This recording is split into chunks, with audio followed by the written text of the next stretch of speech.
அண்மையில் சேலம் மாவட்டம் மேட்டூர் பகுதியில் ஒரு அரசு விழா நடக்குது. அந்த அரசு விழாவில் அங்கு இருக்கிற சேலம் மாவட்டத்தை சேர்ந்த மாவட்ட அமைச்சர் திரு ராஜேந்திரன் என்பவர், அவர் சுற்றுலாத்துறை அமைச்சர், அவர் தலைமையில் அந்த அரசு நிகழ்ச்சி நடக்குது. அந்த அரசு நிகழ்ச்சியில் அங்கே அமர வைக்கிறாங்க. நாற்காலியில் முன்னாண்ட போட்டிருக்கிற சேரில் அமர வைக்கிறாங்க. அதில் மேட்டூர் நகரமன்ற துணைத் தலைவரை நாற்காலியில் அமர வச்சிருக்கிறாங்க.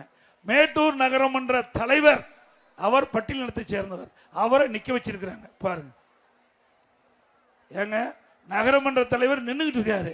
நகரமன்ற துணைத் தலைவர் இதுதான் அமைச்சர், இதுதான் துணைத் தலைவர், இதுதான் நகரமன்ற தலைவர் சந்திரா. இவர் சமூக நீதி காக்கிறாங்களாம். இதற்கு விடுதலை சிறுத்தை கட்சியினுடைய தலைவர் திரு திருமாவளவன் அவர்களுக்கு வரிந்து கட்டி பேசிட்டு இருக்கார்.